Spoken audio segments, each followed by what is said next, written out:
অধ্যায় ক্যাপিটাল বাজেটিংয়ের 6 নম্বর ক্লাসে গুরুত্বপূর্ণ একটা ম্যাথের সমাধান সম্পূর্ণ হাতে কলমে লিখে বোঝানো হবে। প্রথমে প্রশ্নটা পড়ে নিচ্ছি। Initial cash outlay of A project is টাকা 50,000, অর্থাৎ এটা হচ্ছে এনসিও। একটা প্রকল্পের এনসিও বা নিট ক্যাশ আউটলে বা ইনিশিয়াল ক্যাশ আউটলে 50,000 টাকা যেটা ব্যয় হবে, অথবা এটাকে কোস্ট বলতে পারো। The expected annual equal cash inflows over the next 5 years life আর টাকা 15,000, যে আনুমানিক বাৎসরিক নগদ প্রবাহ পরবর্তী 5 বছরে 15,000 টাকা করে। তার মানে প্রতি বছরে নগদ প্রবাহ সমান।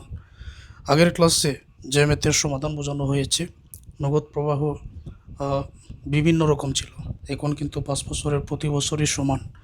Calculate payback period and payback reciprocal of the project where corporate tax rate is 35%. যেহেতু অঙ্কের মধ্যে ট্যাক্স রেট দেওয়া আছে, তার মানে এই যে 15,000 টাকা ক্যাশ ফ্লো এটা বলা হয়েছে, এটা হচ্ছে সিএফবিটি, কর পূর্ববর্তী নগদ প্রবাহ। এখন নিয়ম অনুযায়ী আমরা যে নিয়মটা জানি যে সিএফবিটি থেকে ডেপ্রিসিয়েশন বিয়োগ করবো, ইবিটি পাবো, ট্যাক্স বিয়োগ করবো, ইএটি পাবো, আবার ডেপ্রিসিয়েশন যোগ করলে সিএফইটি পাবো। ওই নিয়মে আমাদের সিএফইটি পর্যন্তই 15,000 টাকার যেতে হবে। আর পেব্যাক পিরিয়ড যেটা বলা হয়েছে, প্রতি বছরে যদি সমান হয় তখন এই সূত্রটা এনসিওকে সিএফটি দ্বারা ভাগ করতে হবে। প্রতি বছর অসমান হলে এই সূত্রটা, যা আমরা আগের ক্লাসে জেনে এসেছি। ওকে, তাহলে এই কাজটা আগে করতেছি, একবার তোমরা দেখে নাও।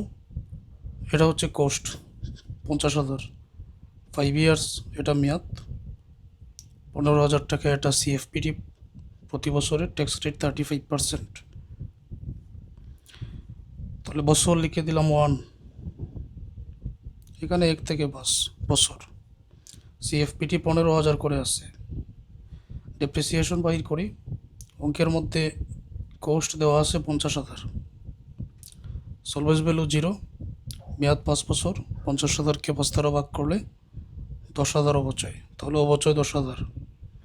সিএফপিটি থেকে অবচয় বাদ দিলে ইবিটি পাওয়া যায়, তো 15 থেকে 10 বাদ দিলে 5,000 হবে। 5,000-এ 35% ট্যাক্স 1,750 হবে। ইবিটি থেকে ট্যাক্স বাদ দিলে ইএটি পাওয়া যায়। 5,000 থেকে 1,750 বাদ দিলে 3,250 হবে। এই ইএটি এর সাথে পুনরায় ডেপ্রিসিয়েশন যোগ করতে হয়, আমরা জানি। 3,250-এর সাথে 10,000 অবচয় যদি যোগ করা হয় 13,250, এটা হলো সিএফইটি। তাহলে সিএফইটি পেয়ে গেলাম। আবার কোস্ট কিংবা এনসিও 50,000 আমরা জানি। অতএব নাম্বার 1 যে রিকোয়ারমেন্ট এখানে দেওয়া আছে, একটা হচ্ছে পেব্যাক পিরিয়ড আর একটা পেব্যাক রিসিপ্রোকাল। দুইটা সূত্রের মাধ্যমে দেখিয়ে দিচ্ছি। পেব্যাক পিরিয়ড যেটা, এটার এনসিও দেওয়া আছে অঙ্কের মধ্যে 50,000, আর সিএফইটি আমরা এখানে বাইর করেছি 13,250। একেবারে সহজ।